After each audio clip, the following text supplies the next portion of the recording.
आता ही उपवासाची भाजी बऱ्याच जणाला माहीत नाही आहे, तर आपण आपल्या चॅनलवरती पहिल्यांदाच दाखविली आहे। ही भाजी तुम्ही भगरीच्या भाकरीसोबत, भगरीच्या भातासोबत, धपाटे, पराठे ह्याच्यासोबत खाऊ शकतात।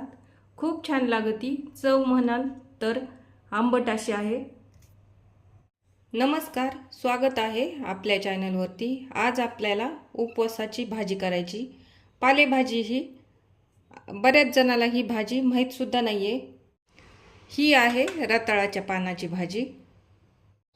तर हा आहे आपला रताळाचा पानाचा वेल। ह्या रताळ्याच्या वेलाचे असे कवळे पानं तोडून घ्यायचे, शेंड्याचे जास्त निब्बर घ्यायचे नाहीत। हे असे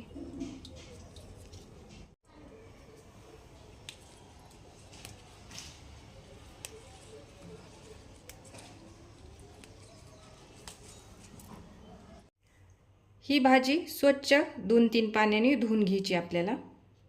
3 पाण्याने ही भाजी स्वच्छ धुवून घेतली।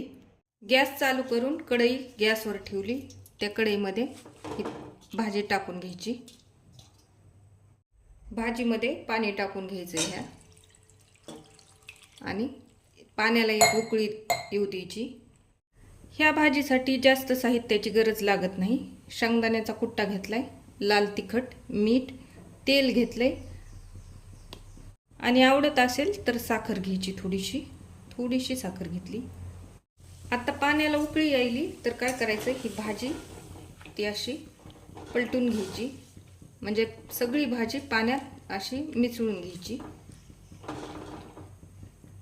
खूप वेळ शिजवायची गरज लागत नाही, ह्याला फक्त एक उकळी आणायची। आता आंबट असल्यामुळं ही भाजी अशी करावी लागती, त्याच्यामुळं पाण्यातून काढल्यामुळं आंबटपणा थोडासा कमी होतो। तर आता गॅस बंद करून घ्यायचा आहे। हे बघा, जास्त शिजविली नाहीये, जास्त शिजविल्यास चिकट होती। आता ही भाजी गॅस बंद करून काढून घ्यायची दुसऱ्या भांड्यामध्ये। कलर सुद्धा बदलत नाही अशी केल्यामुळं। हे बघा, अशी काढून घ्यायची। आता उकळत्या पाण्यातून जी आपण भाजी काढली त्याच्यामध्ये थोडंसं थंड पाणी टाकून घ्यायचं आणि ही भाजी लगेच अशी पिळून घ्यायची आपल्याला। ही बघा, अशी थंड पाणी नाही टाकलं तर खूप पोळ येते हाताला। अशी पूर्ण पाणी काढून घ्यायचं, जास्त चावंदायची नाही आहे, अशी दाबायची नाही, जास्त चिकट होती।